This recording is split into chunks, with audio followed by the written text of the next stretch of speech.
Pastor Valmir Leal foi um pastor que desviou dos caminhos do Senhor após perder a sua esposa em um terrível acidente quando um caminhão tombou sobre o carro em que eles estavam. Mas ele se envolveria em outro terrível acidente ao cair de mais de 8 metros de altura de um edifício onde trabalhava e viu a sua alma sendo levada ao inferno por ter escolhido abandonar a Jesus. E ali no inferno viu coisas terríveis, mas recebeu uma oportunidade para alertar a todos a ficarem firmes com Jesus, mesmo diante das angústias da vida. Infelizmente, Pastor Valmir Leal faleceu em 2020 vítima da Covid, mas deixou um lindo legado pastoreando e ganhando muitas vidas com seu testemunho. Dia 7 de agosto de 2001, nós estávamos indo para o serviço, inclusive dia 6 de agosto, à noite, nós fomos na igreja, ela cantou, cito de oração, e aí eu dei uma oportunidade para o presbítero Natalino orar por revelação,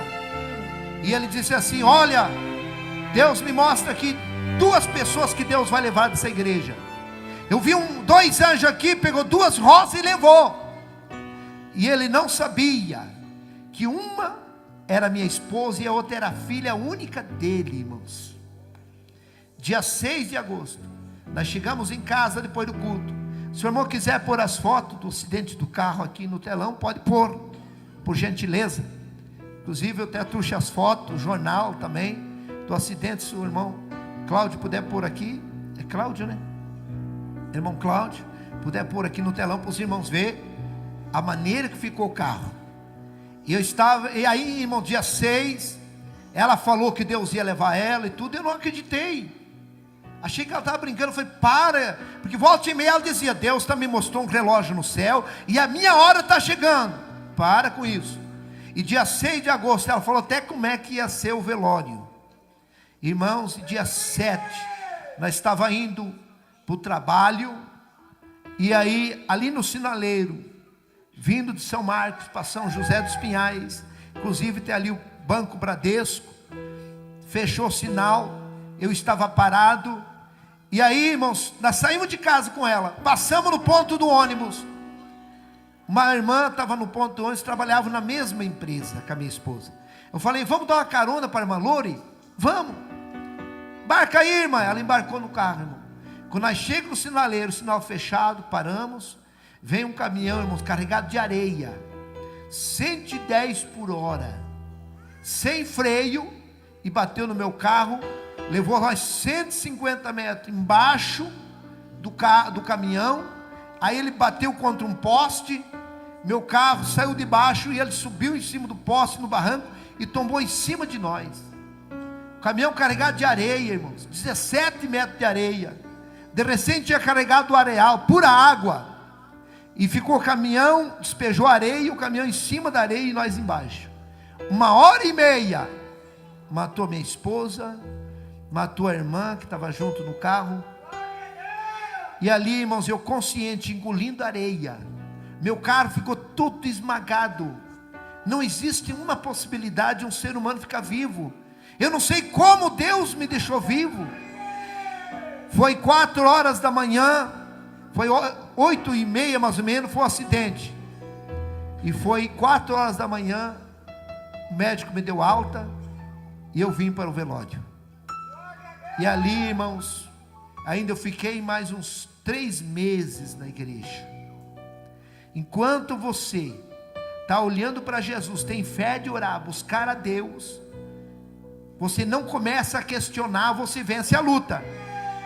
Mas quando você começa a questionar, olhar para a luta, você não aguenta. E eu lembro que eu ainda fui, preguei, celebrei a Santa Ceia, e eu cheguei em casa, meus filhos chorando, não queriam ir para casa. Mãe, cadê a mãe? Vamos esperar a mãe, pai. Não, meu filho, a mãe já está no céu. Não, tinha um com 10 anos e outro com 14. Os 2 prematuros, irmãos, muito apegado da mãe. Quando, irmãos, eu cheguei em casa, meus filhos chorando, o mais novo estava entrando em depressão, ele carregava ali, parecia a foto, ó, do carro ali, ó, tá lá os 2 corpos lá, ó, da minha esposa e da outra irmã estendida no asfalto. E aí, irmãos, eu cheguei em casa tão angustiado, irmãos, meus filhos dormiram chorando, E eu começava, já fazia uns 7 dias, eu questionando, por que isso? Por que isso? Eu era um pastor, pregando o evangelho, mas nós estamos sujeitos a tudo. Deus tinha avisado que ia levar ela. Olha a situação do carro aí, irmãos. Esse é o carro, que eu estava dentro do carro. E aí, irmãos, eu peguei a minha Bíblia. Foi a pior decisão da minha vida. Foi ali a minha derrota, irmãos. Eu peguei a minha Bíblia, fechei o zíper dela e falei, eu nunca mais prego o evangelho. Peguei e joguei em cima do guarda-roupa, aquela Bíblia com tudo assim, irmãos. E quando eu joguei a Bíblia em cima do guarda-roupa e falei, nunca mais eu prego o evangelho, porque eu comecei a questionar. As pessoas faziam pergunta para mim, pastor, como é que vai acontecer isso? Você não era crente? Mas Pedro também era um apóstolo e não foi crucificado? Tiago não era um apóstolo e não foi morto à espada? Nós estamos sujeitos a tudo, meus irmãos. Mas temos que fazer que nem Paulo, combater o bom combate, nem que morra, mas não podemos perder a fé. Aquele dia eu perdi a fé em Jesus, e ali eu senti sair de mim o Espírito Santo, e eu fiquei tão vazio, irmãos, não tinha mais sentido a minha vida, e eu comecei a me afastar da igreja, e eu comecei a ficar em casa, entreguei a igreja, e eu comecei a fugir dos irmãos, fiquei sem santa ceia, e ali, irmãos, eu comecei, vendo no culto, eu ficava em casa assistindo novela, vendo filme para preencher aquele vazio. Mas quando eu deitava na cama, eu me sentia, irmãos, uma pessoa sem vida mais. Porque a pessoa, quando conhece a Bíblia, é batizado com o Espírito Santo, conhece, teve intimidade com Deus, e ele, se ele perdeu o Espírito Santo, a vida não tem mais sentido nenhum.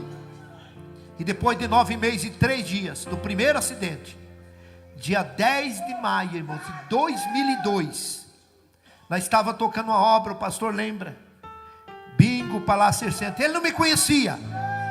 Foi esses dias que eu dando entrevista no rádio, que o pastor ficou sabendo que era eu, aqui no púlpito, que ele ficou sabendo que era eu, o funcionário que tinha se acidentado.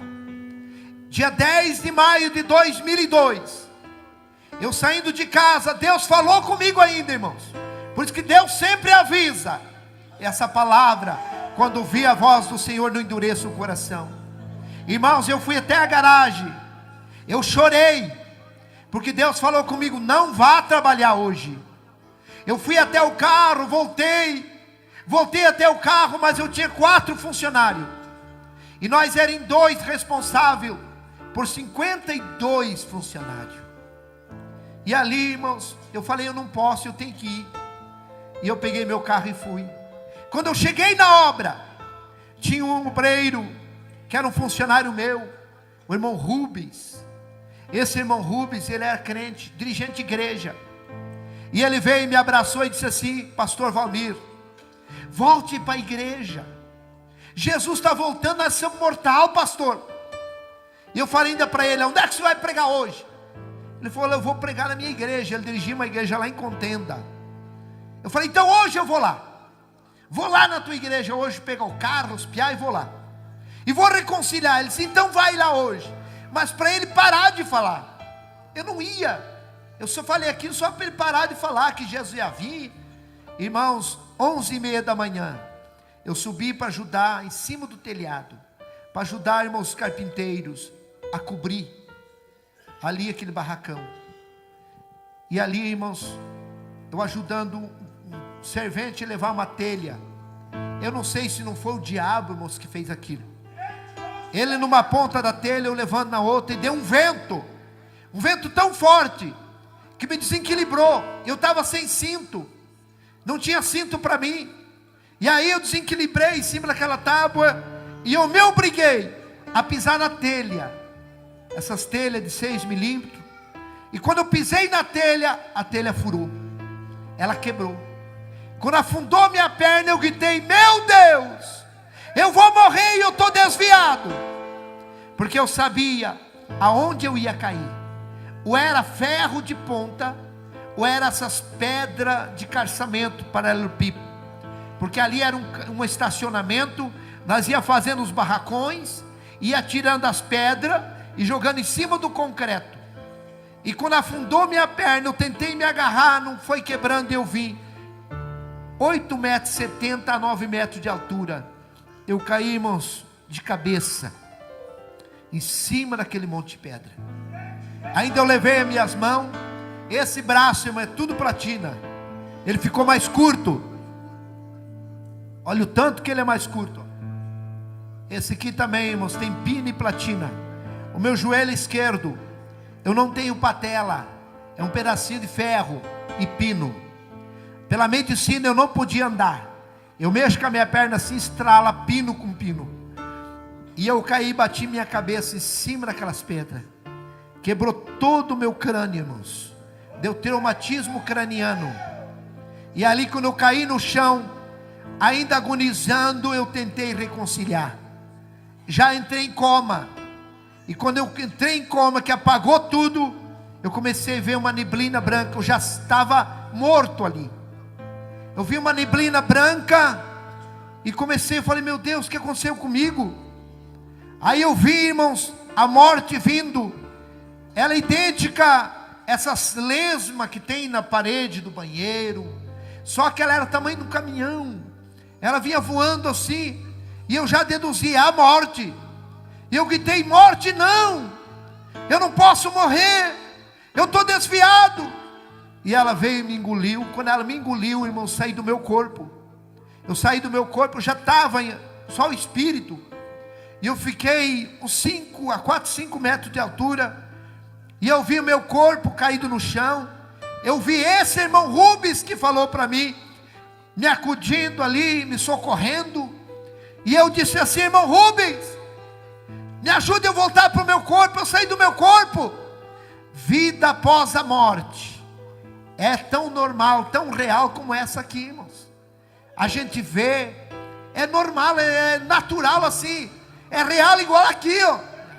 E ali, irmãos, eu estava no ar, sem domínio, não sabia para onde ir. E eu gritava, meu Deus, me ajuda eu voltar para o meu corpo, eu vou voltar para a igreja. De repente eu vi, irmãos, uma gargalhada, aquela risada debochada, aquela gargalhada debochada. E eu olhei assim, eu vi 2 demônios me olhando. Terrível, irmãos. Como fosse um cachorro, um cão assim, cabeça de cachorro, mão de pessoas, mas ele não tinha dedo, eles tinham garras. E eles falaram assim para mim, agora não tem mais jeito, agora você está morto. E começaram a dar aquelas gargalhadas. E eu gritava, não, eu sou crente, tentando enganar o diabo. Irmãos, e eles sem misericórdia me pegaram, me levaram para o lado esquerdo, para esse lado. E ali eles me levaram e me jogaram dentro de um poço, de um túnel assim, ó, pá, igual joga um lixo. Irmãos, vida após a morte é tão real, que eu dizia, não é verdade que eu morri. Eu vou me acordar, é um sonho, é um pesadelo. E quando eu acordar desse pesadelo, eu vou voltar para a igreja. Mas eu abri meu olho, eu vi, irmãos, a boca daquele poço, daquele túnel, ficando para cima e eu caindo. E eu gritava, pai, solte uma corda. Eu gritava para os meus filhos, solte uma corda, meus filhos, o pai caiu num buraco. Solte uma corda, pelo amor de Deus. Irmãos, vida após a morte, ela é real. Irmãos, e eu dizia, meu Deus, eu estou indo para o inferno. A minha esposa está no céu porque eu desviei. Irmãos, enquanto nós estamos vivos, nós muitas vezes defendemos nossos erros. Nós mesmo, até mesmo escondemos as coisas, negamos. Mas quando a pessoa morre, a gente fala o que está na consciência. E ali eu começava a dizer, falar minhas falhas, porque eu desviei. E uma pessoa que morre sem salvação, ele se sente o pior lixo. Melhor nem ter nascido, porque ele grita, ninguém responde. Quantas pessoas que estão lá no abismo, e eles estão gritando, talvez até para o meu nome, para o teu nome, e nós não estamos nem aí. Irmãos, não tem como socorrer uma pessoa que está lá no abismo. E eu caindo, de repente sumiu, foi ficando escuro, e eu fui entrando numa escuridão terrível, e eu gritando, mas não era um poço pequeno, irmãos, era maior que essa igreja, era enorme, e muitas pessoas caíam também gritando comigo, e eu comecei a ouvir gritos aterrorizantes, que vinha lá de baixo, de milhares de pessoas. Não era grito de ai. Eu já ajudei a cuidar pessoas, irmãos, em fase terminal de câncer, e irmãos, só o gemido das pessoas, você não consegue comer, você não consegue ter paz. Quem já ajudou a cuidar pessoas assim? Você sabe o que eu estou falando. Aquele ai, não tem como você nem comer. Mas lá no inferno não é esse grito, é grito de ânsia aterrorizante, e não é de uma pessoa, é milhares gritando água, socorro, gritos, irmãos, que se as pessoas que estão paradas, que não estão mais servindo a Deus, pessoas que ainda não aceitaram, se escutasse os gritos das pessoas que estão lá vivas no inferno, com certeza todos eles reconciliavam. E eu fui chegando aonde eles estavam, e eu comecei a sentir um calor terrível. Se você queimar um dedo, você protege o dedo, mas se você entrar em corpo inteiro no fogo, não tem aonde se proteger. E eu entrei, irmãos, dentro daquele fogo terrível. Eu cheguei aonde estavam aquelas pessoas, e quando eu cheguei aonde eles estavam, eu comecei a gritar que nem eles, gritos aterrorizantes, e eu dizia: eu estou no inferno, e daqui nunca mais eu vou sair. E eu gritava por água, socorro, me ajude.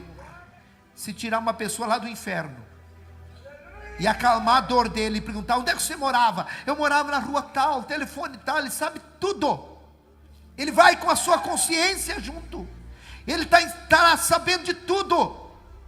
Irmãos, eu estava lá no meio daquele fogo, gritando, e tem momentos que aqueles demônios, eles dão gritos aterrorizantes, irmãos. No inferno, o inferno é um salão embaixo da terra, tem como fosse uma botija, um túnel que desce, e embaixo da terra aquele enorme salão, e lá está cheio de pessoas, homens, mulheres, jovens, gritos, e irmãos, tem horas assim que aqueles demônios dão um grito aterrorizante, e começa como um redemoinho, e o fogo acende mais, e começa aqueles gritos de fogo, irmão, como aquele redemoinho faz um grito terrível, o vento começa a e começa grito, aquele povo desesperado gritando, e aumenta a caloria, que não tem suporte, não tem como suportar, e aqueles demônios torturando as pessoas lá. Irmãos, tem coisas que eu não conto, o que aquelas pessoas estão passando lá. Foi uma luta tão grande, irmãos, para mim conseguir contar esse testemunho. A primeira pessoa que eu consegui contar, irmãos, foi meu cabeleireiro, Josemar Piascoski, lá do Planto São Marcos. Um dia estava chovendo, fui cortar meu cabelo, e foi Deus. E ele começou: pastor, mas você não morreu? E ele começou assim, parecia que ele sabia. E eu comecei a contar para ele. Eu falei: você não conta para ninguém? Não, não conto. Eu falei: porque eu tenho medo de contar. Eu não gosto de contar, eu tenho medo. Porque o meu maior medo, irmãos, é eu voltar para lá.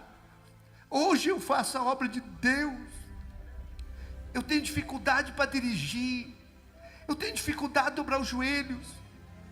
E eu fico horas de joelho orando e pedindo para Deus me livrar minha família, livrar você.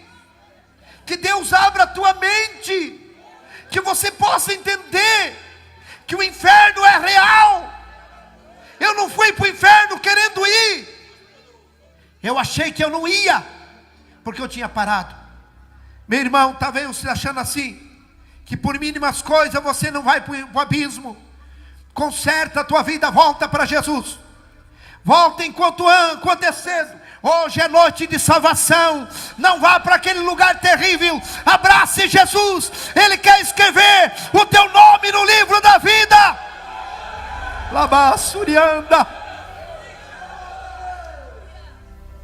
Irmãos, é uma luta tão grande, porque eu revivo esse terrível.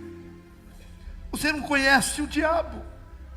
O diabo, as pessoas vão conhecer ele depois que a pessoa morre sem salvação. Mas aí é tarde, irmãos. Aquele quer nos enganar, fazer nós aproveitar o mundo, querer nós ir para deixar de Jesus. Parece que uma tortura na igreja, difícil obedecer a palavra, a doutrina. Mas eu te digo, vale a pena você perder esse mundo e ganhar a tua salvação. E lá eu estava, irmão, naquele terrível lugar, gritando, gritos aterrorizantes eu gritava. E de repente deu um estalo assim, ó, pá, como um raio. E eu escutei uma voz que gritou, Valmir, e me pegou nesse braço. Poucos segundos me tirou de lá. E quando nós saímos no claro do mundo, eu gritava, eu chorava de dor. E ele falava bem calmo, que eu creio que é o próprio Jesus. Não chore. Eu dizia, Senhor, eu estou tudo queimado. E ele deu um sopro, aliviou. E ele disse, vamos lá na terra, eu vou mostrar o meu caminho para você. Nós viemos, eu conhecia a cidade. Ele me levava assim voando. Irmãos, eu era como um germe na mão dele, muito pequeno. Ele me levava segurando pela mão, voando. 3 vezes eu tentei olhar para ele, ele me virou e me tampou com a sua mão. E ele conversando, olha aqui meu caminho. E havia, vimos aquele caminho mais estreito que o corredor, estávamos menos 1 metro, reto. E ele era como fosse aterrado, para cá lama e água, para cá lama e água. Do lado direito do trilho, lama e água. Do lado esquerdo, aquela lama com água. Mas o caminho era reto, enxuto, como se tivesse aterrado ali. E ele disse, esse é meu caminho, quem for até o fim terá a vida eterna. Eu vi um irmão, vindo com a Bíblia, e ele passou por nós, angustiado, caminhando rápido, com aquela Bíblia abraçado. E o Senhor falou, está vendo meu filho? Ele está passando grandes lutas, mas ele vai até o fim. Você pode passar luta, você pode ter até decepções, mas não desista. Jesus acredita que você vai ir até o fim. Vi uma irmã com um bebezinho nos braços e puxando um menininho, ela chorando. Eu creio que é essas irmãs que levam a cruz sozinha, os filhos, vamos para a igreja, ninguém vai, mas ela vai com os filhos. E vinha aquela irmã também, passou e foi, chorando. A mesma coisa o Senhor falou, a minha filha está passando grandes aflições, mas ela vai até o fim. Ela não viu nós via ela. E ali vinha 2 jovens, um vinha falando mal, irmãos, do caminho de Jesus. Ah, isso aqui é ilusão. Ah, eu não quero ficar mais aqui. Ah, nós estamos perdendo de aproveitar a vida. E tinha um que escutava, irmãos, caminhando assim de costa, escutando, bem assim ele caminhava, escutando. E o outro falando. E esse que estava escutando, falou assim, ó, ah, eu vou sair do caminho, não vou ficar mais aqui. E ele decidiu, saiu naquela lama andando, e começou a ficar como fosse embriagado, como fosse um epilético, assim, uma epilepsia. E ele caiu. Quando ele caiu, ele ficou dormindo. Aí o outro começou a gritar, fulano, fulano, o que você está fazendo aí? Sai daí. Aí ele olhou para cá, olhou para lá, ah, eu também vou lá com ele. E a mesma coisa, também caiu dormindo naquele barro. Aí o Senhor Jesus disse, olhe, são as pessoas que saíram do meu caminho. Um mar de gente deitada naquela lama, pessoas dormindo. Eu vi um pastor com a Bíblia grande, deitado de terno azul marinho, dá para ver assim, ó, deitado na lama, ele dormindo. Eu falei, olha ali, esse aqui é um pastor. Jesus falou, sim, esse aqui é um pastor. Mas eu falei, ele está dormindo aqui na lama. Aí Jesus falou, irado, esse aqui, para ele nada mais é pecado. A consciência dele cauterizou, Está ele e seus seguidores aqui na lama dormindo. Sem santidade ninguém verá o. Tem muitos pastores que abrem as portas, nada mais é pecado, tudo pode, para segurar o povo na igreja. Cuidado, meu irmão, tem muitos pastores dormindo na lama. Não vai para a lama não, fica com Jesus. Fica com Jesus. Do lado direito estavam todos eles dormindo, e eu entendi uma coisa, e do lado esquerdo estavam eles conscientes, acordados, mas na lama. Existem dois tipos de pessoas na igreja, irmão: fracassado, desviado. Tem um que sai da igreja e fica bom para ele, e tem outro que ele quer voltar e não consegue.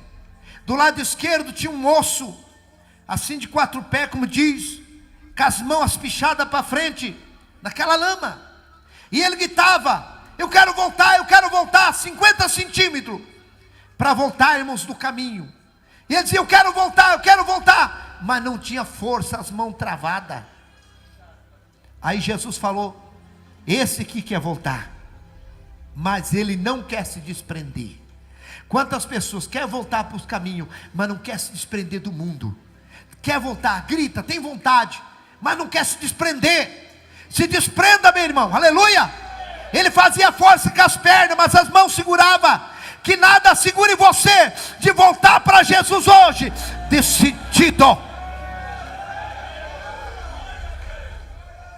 Tinha mais à frente um casal. Posso contar, irmão? Tem parte que é pesado. Posso contar? Quem concorda? Tem coisas, irmãos, que eu não posso nem contar, mas eu vou contar aqui. Tinha um casal na frente assim, irmãos, um rapaz e uma moça. Estavam seminus, só de roupa íntimas, como tivesse aquele namoro escandaloso. E eles pura ferida. Irmãos, Deus vê as pessoas tão de perto. Eu estava 2 metros longe deles, nós olhando eles assim, ó. Eu fiquei com vergonha do que eles estavam fazendo. E ali ela abraçou ele bem forte, beijando ele, e começou a cravar os dedos nas costas dele numa ferida. E ele empurrou ela assim, e ela tirou um pedaço de carne dele. E ele falou: vamos parar, eu não quero mais, chega. E ela fingindo de chorar, dizia: eu não vivo sem você, eu amo você. E ela reconquistou ele, abraçou ele assim, deu um sorriso, e começou a comer aquela carne dele. Eu falei: meu Deus, olha o que essa moça está fazendo. Jesus falou: essa aqui não é a mulher dele, eles estão em adultério. Chama, irmãos, aquelas feridas é a chaga do adultério. Quem entendeu, diga amém. Eu vou contar, como diz, pular um pedaço do meu testemunho, vou abreviar. Jesus me pôs de volta no caminho e disse assim: vai, filho. Eu comecei a chorar e dizer: não me solte, não, eu não quero voltar para aquele lugar. Aí Jesus me pegou pelos 2 braços e firmou e falou assim: ó, firma tuas pernas. Aí eu tive força, ele estendeu o braço e eu comecei a andar, acompanhando o braço dele, chorando. Eu desse tamanhinho, acompanhando aquele braço grande, aquele guarda-pó branco, aquela manga comprida. E eu tenho certeza, irmãos, que até hoje, se eu estou em pé andando, porque é a mão de Deus que tem me segurado. Quando eu vi, estava dentro da UTI, olhando onde estava meu corpo, e eu vi meu corpo, e eu, como uma sombra, voltei para o meu corpo. Mas, irmãos, quando eu voltei, irmãos, o dia que eles iam tirar os aparelhos e me sepultar, doutor Marcos, se ele for vivo, que Deus abençoe ele, pegou uma seringa e começou a furar meu pé. E eu mexi o pé. Ele disse: não, o rapaz está sentindo dor, ele não está morto não, ele está consciente. Foi o dia que voltei para o meu corpo. Irmãos, no outro dia eu saí de coma. Aí eles chamaram minha família, meu pai, disseram: olha, ele está consciente, ele saiu de coma, mas ele tem 3 coágulos, lado esquerdo paralisado, crânio quebrado, vai ter que fazer uma cirurgia muito perigosa. O senhor tem que assinar, autorizando, dificilmente ele escapar. O doutor chamou, o cirurgião chamou meu pai, lá no hospital, irmãos, evangélico, chamou meu pai de um lado e disse assim: não deixe operar teu filho, ele vai ser um conhecimento do corpo humano para os universitários, ele não tem chance. Meu pai falou: doutor, o que eu faço? Vai para casa, pede um tempo e volta daqui uns 15 dias. Talvez ele esteja até respirando sozinho. Assine um termo e leve ele para casa. Leve alguém orar por ele. Se ele morrer, vai morrer junto com os filhos. Dali 12 dias meu pai voltou lá, irmãos. Eu já estava respirando sozinho, mas eu não sentia nada do meu corpo. Eu não sentia a minha língua, eu não sentia o lado esquerdo. Parecia que eu tinha me cerrado. Eu não sentia nada. Meu pai assinou um termo, levou para casa. No 5º dia, irmãos, que eu estava em casa, morrendo novamente, eles batiam no liquidificador, ali o alimento, abria minha boca com um cabo de colher. Engole, pai, engole. Eu não conseguia, eu não sentia comida na minha boca. Eu estava, irmãos, eu chorava de fome e sede. Eu começava a gritar. Eles iam lá, irmãos, diziam: pai, o senhor está com fome? Fique quieto. Eu continuava gritando. Pai, o senhor quer ir no banheiro? Fique quieto, pare de gritar. Eu continuava gritando. O senhor está com dor? Continue gritando. Eu continuava. Eles me davam 80, 70 gotas de pirona e eu desmaiava. No 5º dia, irmãos, eu estava morrendo, entrando dentro de um freezer gerado. Já estava até aqui. E eu gritei muito fraco. Meus filhos não escutaram. E de repente eu vi os passos de uma pessoa que entrou no meu quarto. Entrou aquela luz forte. Foi o próprio Jesus que veio de novo me dar vida. E quando ele veio a par da minha cama, eu entendi: é Jesus que está aqui. E eu falei: Senhor, se o Senhor me der vida, eu vou levar a tua palavra onde o Senhor me mandar. E ele me deu um sopro. E eu comecei a sentir a minha língua, sentir meu corpo. E eu comecei a gritar. Meu pai veio lá. E aí eles trouxeram o alimento batido no liquidificador, eu consegui engolir. Irmãos, dali 17 dias, eu comecei a andar sem muleta, para a glória de Deus. Eu estou aqui vivo, falando que Jesus vivo. Jesus está vivo, igreja. Ele cura. Não existe nada difícil para Deus. Que Deus te abençoe. Hoje Deus restaurou minha vida. Deus me deu uma outra esposa abençoada, está aqui. Depois de 3 anos de viúvo, me casei. Deus me deu um Misael. Irmãos, a maioria da minha família não vem. Pai, o senhor vai contar o testemunho? Vou. Então não vou, pai. Então fica em casa. Eu não gosto de ouvir, pai, porque eles sabem, eles me acompanharam. Aleluia. Daí minha esposa veio para me ajudar. É tão difícil. Meu irmão, em nome de Jesus Cristo, você que está parado, volte. Talvez, irmãos, eu saí para trabalhar 11h30 da manhã, eu estava morto. Talvez seja o último culto teu. Talvez seja o último testemunho, que Deus não deixou você morrer, para você ouvir e saber que o inferno existe, e que Jesus quer te salvar, que Jesus quer te perdoar. Talvez o diabo tenha falado que você não tem perdão. É o diabo que fala na mente, porque na nossa mente é um campo de guerra. Aqui dentro ele trabalha, ele luta, mas também Deus trabalha e Deus luta. O diabo luta com a incredulidade, e Deus luta para nós crer, porque tudo é possível aquele que nele crê. Eu quero orar para Jesus curar. Aqui tem uma pessoa que tem um câncer no estômago, e Jesus vai te curar hoje. Aqui tem uma pessoa que tem um tumor no rim, eu vou orar e Jesus vai te curar. Aqui tem a irmã, inclusive a irmã Lúcia, lá do Venzópolis, está aqui, ó. Ela está aí. Fica em pé aí, irmã Lúcia. Cadê a irmã Lúcia? Está lá, ó. Ela é testemunha. Esse dia foi uma mulher, quinta-feira à tarde, com 16 nódulos no seio. E Jesus curou ela, chegou em casa, ela não tinha mais nenhum, para a glória de Deus. E esse mesmo Jesus curou aquela irmã católica. Ele vai te curar hoje. Ele vai alcançar o teu filho. Eu quero fazer uma oração para Deus libertar o teu filho. Eu quero fazer uma oração para Deus restaurar teu casamento. Deus tirou os traumas. Eu tinha trauma, medo de dirigir. Eu tinha medo de casar e perder. Eu tinha medo de ter filho e ficar órfão. Deus tirou todos os traumas. Deus restaurou a minha vida. Fique em pé.